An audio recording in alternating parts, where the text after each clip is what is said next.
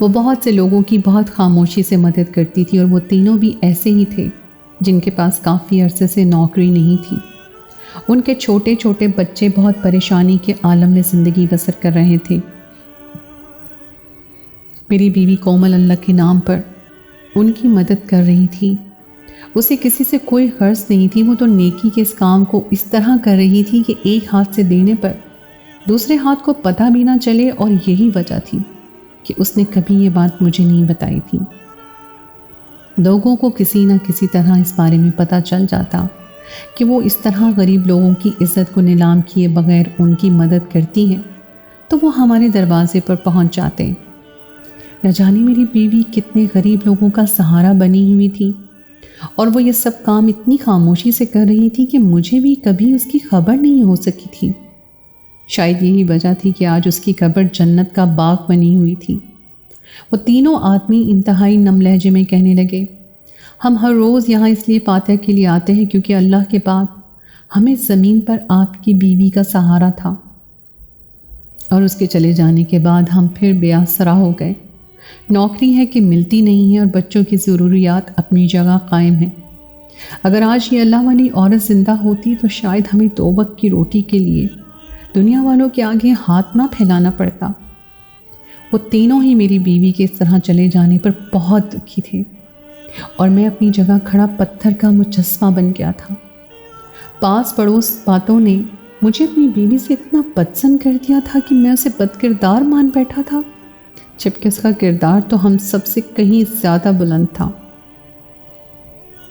وہ تینوں آدمی جب بھی میری بیوی کی قبر پر آتے تو انہیں اس بات کا یقین ہوتا کہ میری بیوی اپنی قبر میں بہت اچھی حالت میں ہے، اور خدا تعالیٰ اس سے راضی ہے۔ اس لیے جب میں ان سے ان کے بارے میں پوچھنا چاہا تو انہوں نے مجھے قبر کھودنے کا کہہ دیا۔ انہیں اس بات کا پورا یقین تھا کہ میری بیوی بہت اچھی حالت میں ہوگی، اور اسے اس طرح دیکھ کر مجھے بھی اس کی پاک بازی پر یقین آ جائے گا۔ میں نے ان تینوں آدمیوں سے وعدہ کر لیا کہ میں ان کی نوکری کا انتظام کروں گا، اور اپنی بیوی کی قبر کو دوبارہ بند کروا دیا۔ وہ خوشبو آج بھی میرے ذہن کے دریچوں میں بسی ہوئی ہے جو کومل کی قبر سے اٹھ رہی تھی۔ میں کبھی بھی سوچتا ہوں کہ ہم انسان کتنے بے ضمیر ہو گئے ہیں کہ بنا کسی کی سچائی جانے اس پر تہمت لگا دیا کرتے ہیں، جبکہ حقیقت اس کے برعکس نکلتی ہے۔ میری بیوی سے ملنے بہت سے مرد ضرور آیا کرتے تھے، لیکن وہ سب کے سب غریب اور مجبور لوگ تھے جو 2 وقت کی روٹی کا سوچ کر ہمارے دروازے تک چلے آتے تھے، اور یہ بھی خدا کی ایک نعمت تھی کہ اس نے ہمارا ہاتھ دینے والوں میں رکھا تھا۔